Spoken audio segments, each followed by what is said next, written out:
this difference between, Islam and what in the West has been described as Islamism, or that some people can think that it is a religion which doesn't treat women well or whatever. It's the opposite.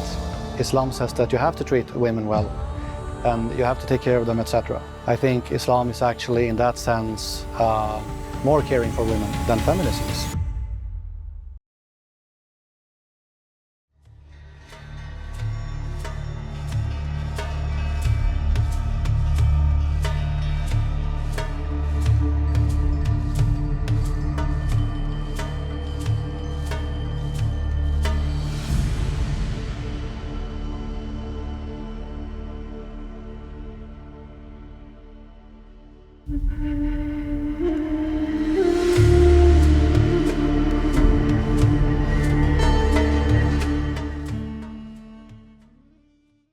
Brother Martin, Assalamu alaikum.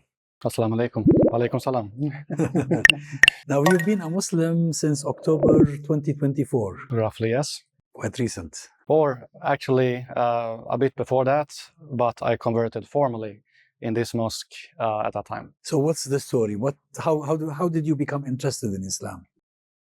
So essentially, my first real contact with Islam was through a friend in high school. And he had been my childhood friend. He's from Turkey. He has always been a Muslim, but he started to practice Islam more seriously at that time. And he introduced me to Islam, and he asked me if I wanted to join him to start to pray, etc. But I was very young. I didn't know much about Islam, and I didn't feel ready back then. So I told him that, yeah, thank you for the invitation, but I didn't feel ready to enter a new religion, etc. So I didn't join him, in started to practice Islam back then. But that was when I became more aware of what Islam is. He was talking to you about it? He was talking to me about it.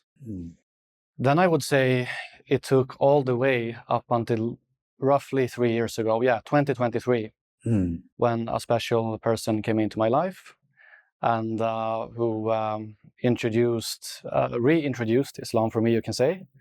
And this time I started to follow it. It all started with Ramadan no, not Ramadan 2023. That was 2024. But I was introduced. You had already been prepared. I've already been prepared. But my real practicing, my first Islamic practice was really Ramadan of 2024. So I fasted for the whole of Ramadan, and I was taught how to start to pray, etc. And I started to do that.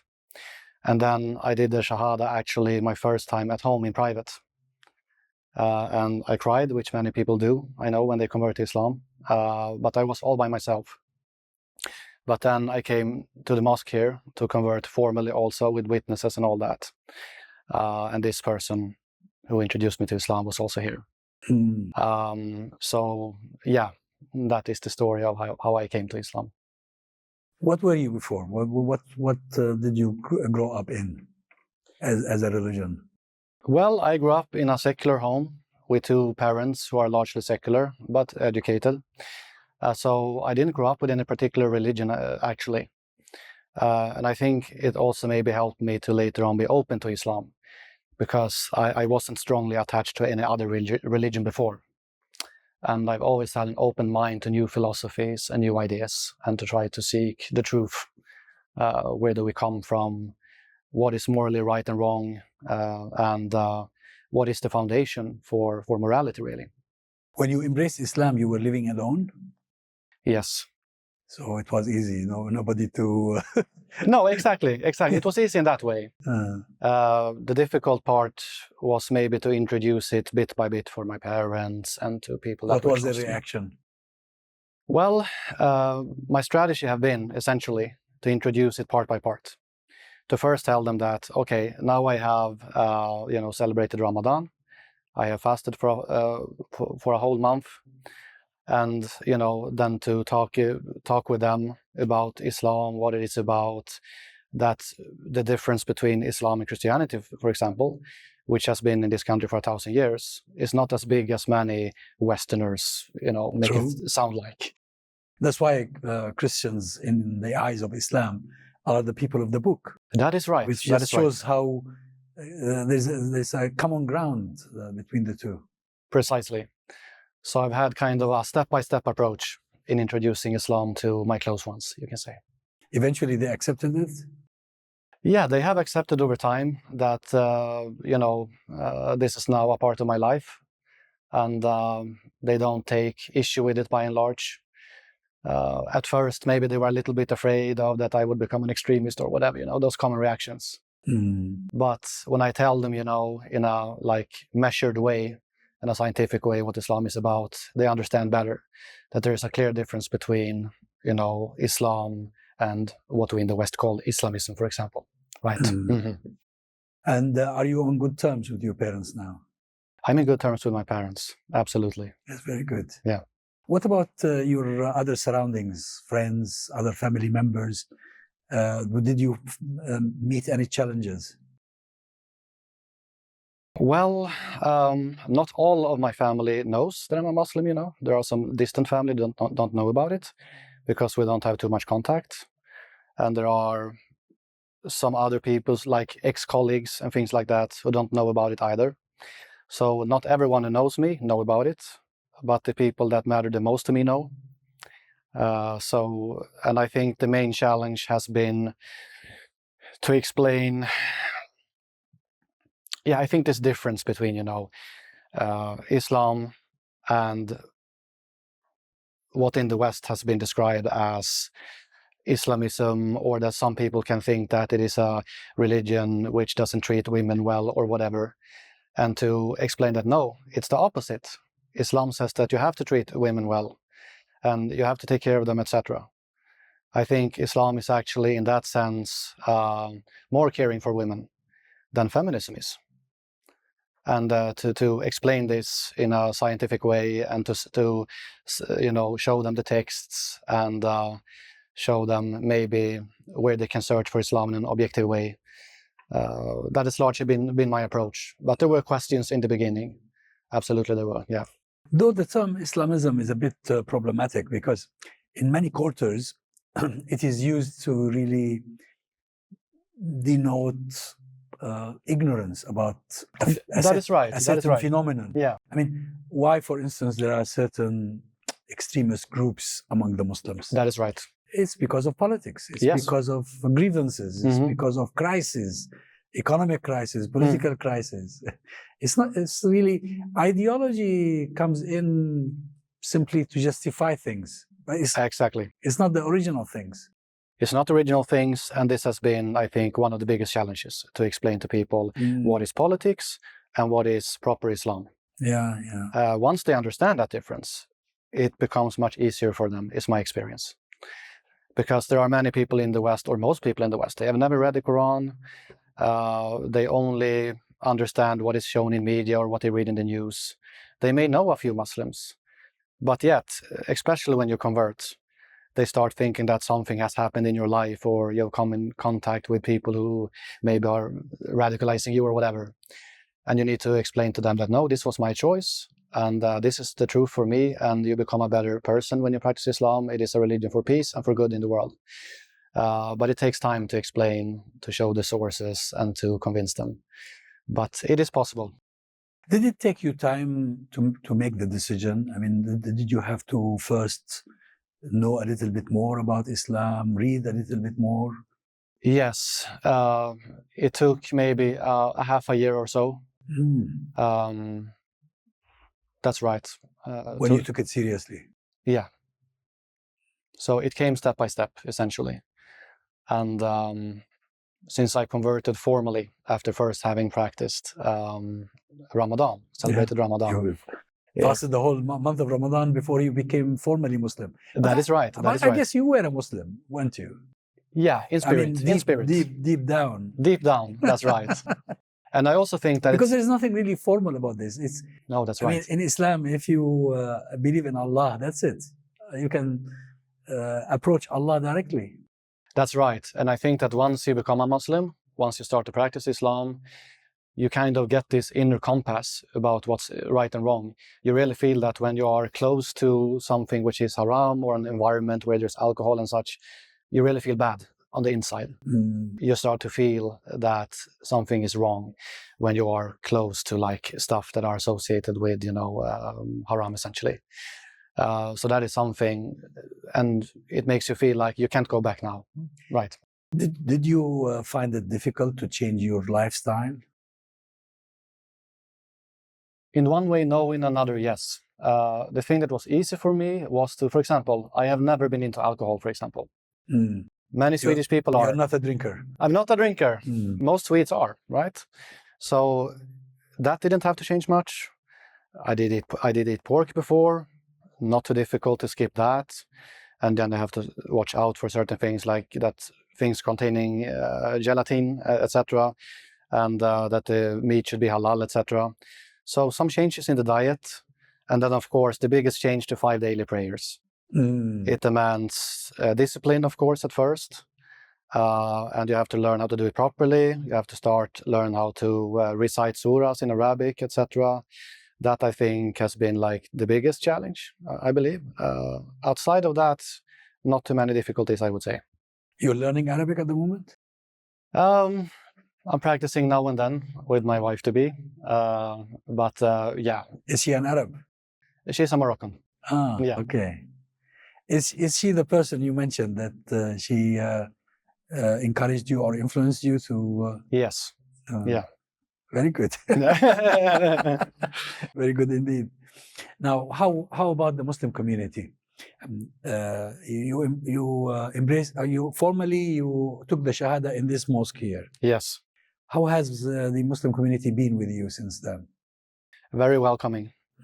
I think the Muslim community in Sweden is generally good. It is welcoming to people who are new to Islam. They tell you, to take it easy and to learn more step by step. And I don't think there is any obstacle to deal with the Muslim community. At least since the community I know is here around Stockholm Mosque in Stockholm. So that is my experience, at least. Now, my understanding is that the situation in Sweden at the moment is getting a little bit more difficult for Muslims. Are you aware of that? At a political level, it does. I think there's a difference between what's going on at the political level and the cultural level. Because there are also, that I'm aware of, more people that convert to Islam that are Swedes or Scandinavians. So you have a fair amount of that. At the same time as at the political level, you have a backlash against Islam. That is true. And I don't think it will be lasting into the future, but we are in a period in world history in which this is so, because of the rise of ultranationalism in Europe. Everywhere. Everywhere, essentially. It is episodic in history. I don't think it will remain like that forever. But these are the times we're living in, and we have to deal with it. Yeah. You say that you notice that more people are converting to Islam. Do you have your own networks as reverts?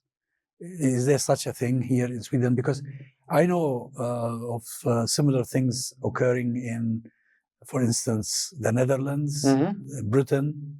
They do have these organizations specialized in addressing the needs of the reverts, or for reverts to communicate among each other and see how they can together cooperate in facing up to challenges. Yeah, I don't know too much about organized organizations for reverts in Sweden, but I mainly come in contact with people through social media, that have social media accounts, and they are reverts and they have many followers. I come in contact with them. But particular organizations, I cannot at the present moment say too much about. But I think there is, a lot of social media personalities that you can turn to, and they will introduce you eventually to organizations as well. So there is a community for sure. Yeah. Does embracing Islam in your case affect your work in any way? You are a research assistant. Yes. At the university. Yes. In international relations, right? Political science, but my specialty is international relations, yes. Since you became interested in Islam and converted to Islam, has this had an impact on your relations, contacts, work as a whole? A little bit at first, not now, like 1.5 years down the road. But in the beginning, there were many things I had to explain. Like I'm fasting now, for example. I'm not having lunch with you guys. Sorry, I can sit with you, but I'm fasting. And that you have to, pray at the designated times. We have prayer rooms. That's not a problem. But that you are not going to be at the office at that time, for example. So there were things to explain at first. But I think the university is very welcoming to Muslims, People are well educated there and don't have grievances against Islam. So it's a good environment to be a revert in, I believe, anyway. Did you lose any friends over this?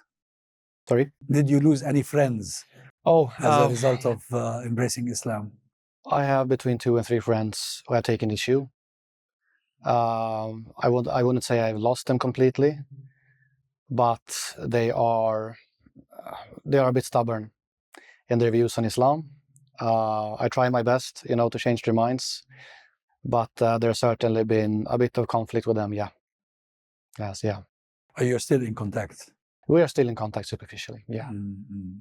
It's probably the lifestyle, the change in the lifestyle. It is the change in lifestyle or perceptions of what Islam is about, etc. But I don't think it matters because you will gain new friends. There are good people. And that's always true when you make major changes in your life. You will lose some people. And in the end, what matters is that you're satisfied with the choice you made. And you will make also a lot of new friends who are really good people. So it's almost an inevitable part of the process, unless you're already living in a Muslim country maybe, or yeah. Have you visited any Muslim countries? Morocco and the United Arab Emirates, Dubai. Yeah. Yeah. Well, Morocco I can understand because you're going to be married to a Moroccan lady, right? Yes. Which part of Morocco is she from? Fes. Fes. Beautiful place. Now, learning Islam, I mean, it's a process which you started months before you embraced Islam formally. How tough is it? How tough is the process of learning about Islam? So I have turned to many of the big imams in Islam, and their media accounts, and have looked at their lectures, etc. Like Bilal al-Assad, for example. I've learned a lot from looking at him online. And there are many YouTube channels that show you how to pray, like this Australian or Melbourne Institute, something like that, when you can see all the daily prayers, how they're supposed to be done. There is so much content. So I've been following a lot of different content and channels online, and then learned from my wife-to-be as well. That is how I've been learned, yeah. Incidentally, it's a lot easier nowadays than it used to be in the 70s I can imagine. Or in the 80s. When today the internet provides lots of readily available material. Right. I've heard from many brothers and sisters that I met that they follow the lectures and the debates that take place about absolutely Islam through the internet. Yeah, it's very, very helpful. I guess that in the 80s, as you say, or before that, you simply had to turn to your mosque and the imam had to teach you how to do everything. So now everything is readily available no matter where you are. So. And in the old days, one of the observations that I noticed is that people at times felt lonely because there were very few of them.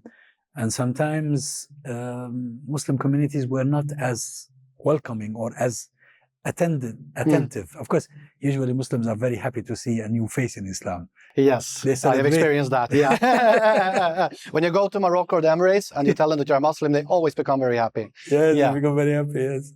But of course, after that, it's the follow-up that really matters. Yes. To what degree people are willing to continue to provide support. I noticed from some of the stories I heard from brothers and sisters that initially they are celebrated, but then they start becoming, they start feeling lonely.